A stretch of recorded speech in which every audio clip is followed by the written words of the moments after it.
Good afternoon, everyone. It's my great pleasure to introduce Mrs. Lasker-Wallfisch and Mr. Niklas Frank. And I'm afraid to take you again to the heart of darkness. I'd like to start though with you, Anita. Can you talk a little about your life as a girl, as a family? Tell us a bit about your family, please. Well, it was a completely normal life in Breslau, now Wrocław. I had no idea that it was a problem to be Jewish till I was told that I couldn't wipe the blackboard in the school that I went to, you know, for very small children. Suddenly I realized that to be Jewish was something peculiar and quite dangerous. But I come from a background where, you know, one didn't talk about that. You just took it for granted. That's where you live and everything is fine. Your family, though, they were very much people of the Enlightenment. Would you talk a little bit about their ideas? Well, we were the real typical culture, vulture, Jewish family, you know. You know, obviously we had to learn to play an instrument, we had to learn French, and we had an institution at home that on Saturdays we would all have to be at home and we would read the classics. And I made my acquaintance with Faust when I was 10 years old. This was normal, you know. Yeah, culture vultures, that's what we were. And when Hitler came to power, Yeah, the slow disintegration, how did it affect your family in the beginning? Well, you know, I was very young, so all I remember now that I would sort of come home and go into a room where there were a lot of adults, that the conversation would suddenly stop because they were probably very worried and talking about what are we going to do now. There was a sort of underlying feeling of unease and danger that one absorbed as a child, you know, something is wrong here. And also people that I used to be friendly with from school, suddenly I wasn't allowed to play with them anymore. It was quite difficult to understand that when you are very young.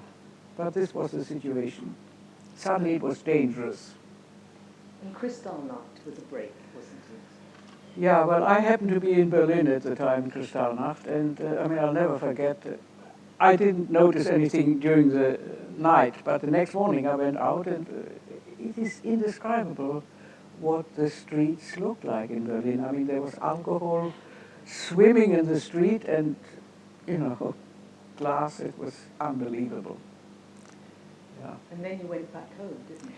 Well, obviously, Yes, when my parents... called you back to Breslau.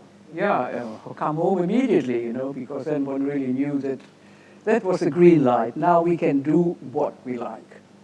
It was a trial. How far can we go? And it's interesting that Kristallnacht was only a few months after the Evian conference, when basically the Allies said, we're not going to do anything. Yeah. Was that talked about by the family? Not that I remember. No, you mustn't forget, I was just very young, yeah. And then the desperate trying to get out. Then comes the desperate attempts. And I mean, we've just had an event in Berlin, which my daughter invented, to read all the letters that were written before the war. The desperate attempts to get out, and it needed money depositing, and it was really an uphill fight. Yeah. And then, of course, the real horror starts. Yeah, then, of course, when my father realized that it is impossible for the whole family to emigrate together, they tried desperately somehow to place, we were still 2 children at home. And the sad thing that my sister was almost ready to be adopted into a child of a Reverend Fisher, a wonderful man. And she should have traveled on the 10th of, what was November, the war broke out? September. Yes. September, yeah. A few days. She missed it by a few days. And I was supposed to go to Paris to study music. One didn't know then that Paris was not going to be a savior either. So that was the situation, total desperation, and till it was too late. And then you went... And then we had to go and work obviously leave the schools. Jewish schools closed, and then we had to go into forced labor. I'm an expert in toilet paper fabrication. And my sister and I, we were quite naughty girls. It never occurred to me to just sit and wait till some idiot comes to collect me in order to kill me. It somehow didn't make sense to me. So we were always determined to somehow try and get away. And we had a rather elaborate plan of escape, which did, of course, not succeed. But as you see, I'm still here. And you once told me about your father before he was deported. He'd written a poem. Right to the end, he still believed in Europe, didn't he? He believed in the Enlightenment. Absolutely, absolutely. In one of the letters that I read now in Berlin is was wird aus Europa werden? You know, if you saw Europa now, yeah. And then, of course. And then everything was too late. I mean, there were, then the Gestapo came, and they were deported. And because my sister and I were essential workers in the paper factory, we were not on the list. And in a report I write to my eldest sister who survived in London, I write to her about this last night with my parents. And my father, it was just my mother and my father, and of course the natural thing is we wanted to go with them. And my father spoke very wise words. Where we are going, you get there soon enough. He knew exactly what was going on, which did not hinder him. On the last Saturday, we were reading Don Carlos. I mean, I don't know whether you can imagine such a crazy family. My father knew exactly where he was going and that there was no chance of survival. So you stay, you never know. Yeah. And then, of course, you went to work with the French, didn't you?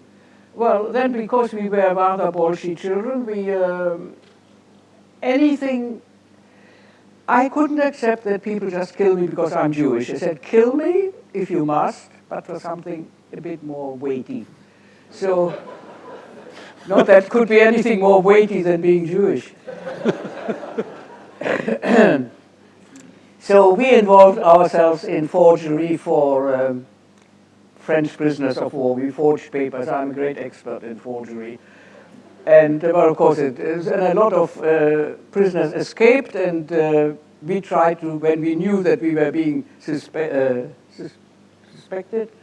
we tried to escape ourselves, and of course we didn't succeed. The Gestapo had been on our trail for a considerable time, and I ended up in prison. Now comes something quite interesting. There was, the Bürgerliche Gesetzbuch, the German law, didn't exist anymore. So now it was a free-for-all, and it was then better to be a criminal rather than a Jew, because a criminal, according to the law then, got a hearing at a court. A Jew can be killed anyway, I mean. So it must have been a colleague of my father's, I never know exactly, I think his name was Lukaszek, who was a great fighter against Hitler, who somehow managed to put us, my sister and I, into a different category. Criminals, because we forged papers and we tried to escape and we really did some terrible crimes, which resulted that my sister and I remained in prison for a year. And it didn't take us too long to understand that it is better to be in a prison than to be in Auschwitz. So in other words, with our terrible crimes that we committed, we gained a year in prison. Believe me, prisons were not holiday camps in those days. But it didn't take us long to understand it is better to be where we are than... anyway, we finished, we had a court case, ridiculous Sondergericht, and we finished up in Auschwitz anyway. So that's about my story. And you survived, somehow miraculously. Yeah, because I happen to play the cello. I mean, life can be a bit crazy, but yeah, the fact that I play the cello saved my life, because there was an orchestra there which needed a cello. if you were needed in Auschwitz for anything, you had a chance. If you're not needed, you lived for 3 months if you were lucky. Yeah. And the most bizarre accident of history, your father, of course, was the governor of Poland in the Krakow castle, the Great Wawel Castle, about 70 kilometers away from where Anita was incarcerated. And you, in some of your early years, were spent in the Wawel Castle. Will you talk a bit about that, please, Niklas?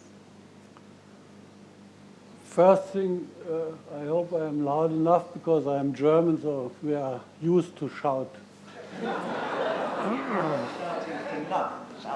And first impression which I got when I was a young child is that I have a really powerful father. That I had, for instance, a little car, and I used to herd grown-ups driving along the long aisles of the Wawel Castle, and I liked it very much because the grown-ups, when they were herded their bones, they couldn't curse me or they couldn't beat me up because I knew I was the son of a powerful man, not knowing that he was then called the Butcher of Poland. So I enjoyed my youth very much. You wrote a book about your mother. You called her the Queen of Poland. It was, yes, but it was my second book. The first book was against my father, and about my mother also. And Goebbels was the first who called my father the King of Poland. And when he took over his office, my father, he knelt down in front of my mother and said to her, "Brigitte, you will become the Queen of Poland." And she was very proud of this, and she behaved like a queen. And in your apartments, you had a Leonardo, you had amazing art. Well, very good stolen art, which my father took with him when he had to fly from Krakow in January 1945. He took with him Leonardo da Vinci, 2 Rembrandts, 1 Raphael, and a lot of other very precious stuff. And he built in our village in Upper Bavaria a small room where he always adored these paintings. One of these, Raphael, I think was stolen by my mother, is still hanging somewhere in the kitchen of a Bavarian farmer because she used to give everything away because suddenly the Frank family was very poor. So I think she gave it away for flour and meat and something. It was never found. The other paintings came back to Poland. In a way, we're talking about an upside-down world now, where any notion of conventional morality no longer exists. And yet, you would describe your family as cultured, wouldn't you? And whereas your family spoke French, I think your father made you speak Latin. No, that's completely. I was fluent till nowadays in Bavarian dialect, but that's the only language, as you can hear. My English is also not so perfect. It's my revenge for the defeat in Wembley Stadium against the English. I will ruin your English. No, my father for sure was, I would say, the most educated big shot of the Nazis. And he used to speak Latin fluently, together with Mr. Freisler, who was the head of the judge of the Sondergericht. He was one of those characters. Volksgericht. So. He overturned law, if you think about it. Freisler. Now, also, yeah. he was a great musician, wasn't he? He played wonderful piano, and he knew by heart Shakespeare and Faust, Goethe, and all this kind of stuff. He was brought up as a Catholic, and he could study law in the Weimar Republic. So he knew by heart and by brain what's right, what's wrong. But he decided to become a criminal. Did he see it that way now looking back? Who, my father? My father knew exactly what was going on. He knew exactly that he is committing crimes, that he was, as Governor General, the top guy and politically responsible for all the death camps on the soil of occupied Poland. Not Auschwitz. He was always stupid. He was proud that Auschwitz was not inside the government general. He told it very often during the Nuremberg trial. But Treblinka was. Yes, Belzig, Majdanek, or the other. This is where anyone who believed in the Enlightenment has a real problem. You both came from incredibly well-educated backgrounds, yes?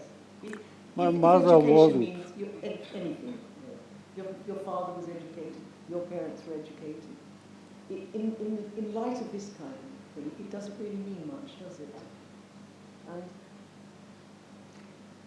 your parents really believed in the Enlightenment, didn't they? They believed Absolutely. in reason, Absolutely. they believed in high culture, they believed it was civilized people. Your father came from that world, but somehow had rejected all the civilized side of it, hadn't he? I know you were only a young child, so the reflection has to come later when you've considered what it was.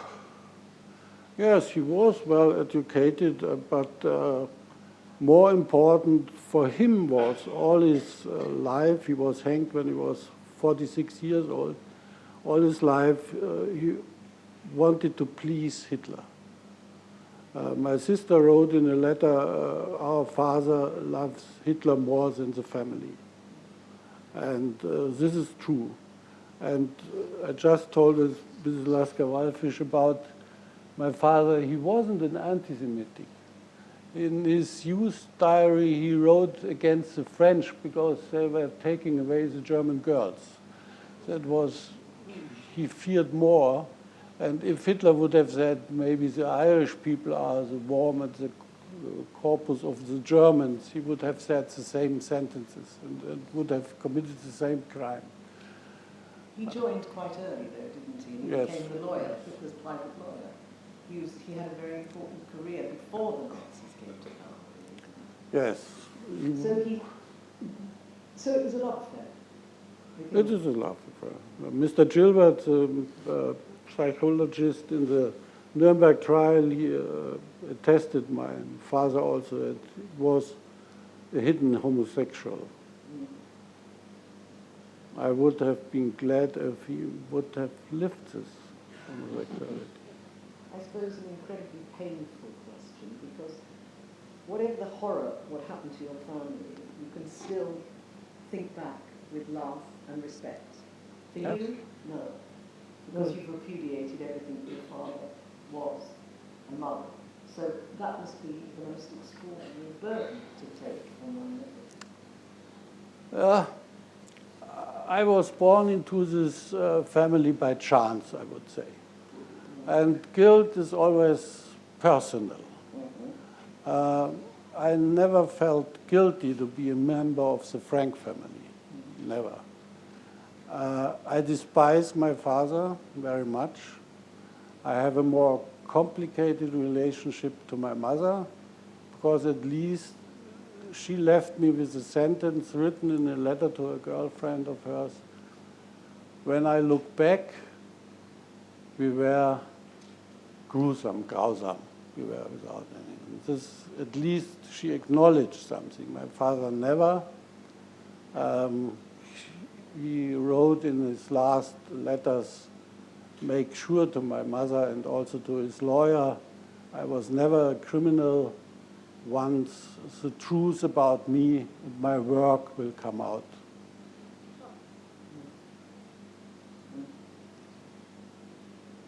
You've both given much of your life to telling your stories because you want to make an impact, particularly on young people, to tell them what humanity is capable For me, a very dark question, because we live in a world now where, again, populism is rising, extremism is rising. What are our weapons? I mean, this is something we've thought about a lot, Anita. What's gone wrong? Well, obviously education doesn't seem to solve anything. Nobody was more highly educated than your father or my father. So education, Holocaust education, I asked myself, what exactly is that? Yeah, well, I mean, I ask a very big question here. I think the most important thing, you know, you get now a lot of young people to whom that is ages ago, is perhaps to teach a little bit of Jewish history. Explain people who these funny collection of people that are Jews actually are. Why do you find Jews everywhere?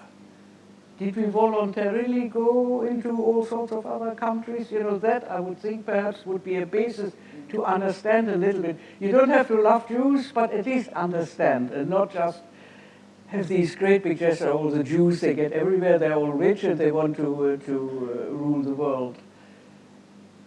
Jewish history, I think, should be looked at. That's one part of an answer, hopefully. Have you got anything to say on this, Niklas? Yes, for me it was quite different because I wrote my first book when I was nearly 50 years old. And my family name, Frank, is a normal German name like Müller, Meyer, or Zirkel. So that's never, ever one guy came to me, wait a minute, are you the son of the butcher of Poland? Or so. Only the supervisor of Playboy, I worked for 3 years with Playboy in Munich, the German edition. He invited me the first day to a lunch and said to me, Niklas, if you don't going to publish sentences like your father said, you are really welcome in Playboy. So he was the only one who looked at my family history and found out. Niklas But never before. I was a journalist. Yeah. And since my book, and I also would say I never let my father ruin my personal life. But I told my wife, which I found when I was 22 years old, I told her once upon a time I will write about my father. And I always were asking all the relatives and all the officials who survived the war, I asked them for new sources about my father, but it was all really private. And the growth of revisionist history, how do you feel about that? How can one combat that? People's actually saying, did the Holocaust happen? That's on the increase now.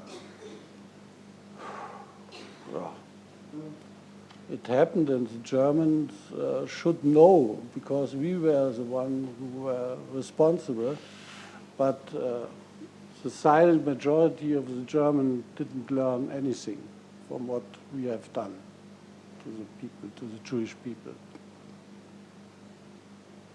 I don't completely agree with you, but we can fight that out afterwards. And you do a lot of your work in Germany. Look, yes, I do. You know, I go into German schools. I do all my talking in Germany rather than here. And I have the most wonderful letters and desperate letters from Germans who know what their parents have done. And that must be now a nasty feeling to live with that. 80 million Germans, I would say 20 million are Democrats who really are looking at the history and have learned something, but the silent majority is still the master race. I know, you're the eternal pessimist. And you are I'm the eternal optimist. Well, I think what you did after the war, the fact when you came to Britain finally, talk a little about it. Well, you know, when my sister and I arrived finally after almost a year of fighting with authorities and a little bit of forgery as well, we thought we would change the world. Anti-Semitism is a thing of the past. We will tell the story, we see what we've seen, and that'll be the end of that. What happens? Complete silence. Nobody asked anything. So that was, I think that's when we decided never, they don't want to know, so what can you do? Now that I'm old and wiser, I know that it wouldn't have been that easy to ask questions. I mean, okay, I hear you've been in Auschwitz, tell me, what was it like? You know, it wasn't that easy to ask questions. I became a musician, I traveled with my colleagues for years and years, and not till my book came out did anybody, why didn't you actually, I never knew. No, well, you never asked me. And I think the idea that we survivors didn't want to talk about it is a load of rubbish. We were not asked. Nobody asked because it is an awkward question. It's almost, I compare it to if you have a bereavement in the family. Nobody quite knows how to handle that, you know. And it would be very simple, actually. I'm terribly sorry to hear what's happened, and can I be of any help? To talk about the Holocaust and what we have seen, and by God we've seen a thing or two, obviously was a problem. Well, eventually, now we talk about it, but has it made such a lot of difference, I ask myself? Anti-Semitism is headlines again. What is going on? It does seem, when society is fractured, when there's economic, social or political unrest, we look for the scapegoat. Yeah. Every society seems to need one. That's what I think we haven't learned. And of course, what is very difficult for non-Jewish people to swallow, that Jews for the first time defend themselves. Now that is chutzpah.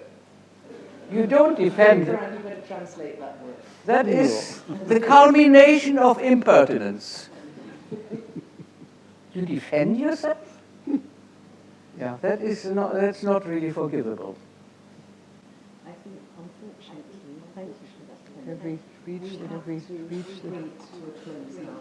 And can I just say, I think the work, and I can see students here, it might seem very remote now, these stories that you're hearing, but it's, human behaviour is still incredibly relevant. And I think if we don't learn these lessons, we will repeat them. It's a truism, I know, but particularly in a time of the political instability we're going through, we must learn these lessons. So thank you very much, Niklas. Thank you so much for being here.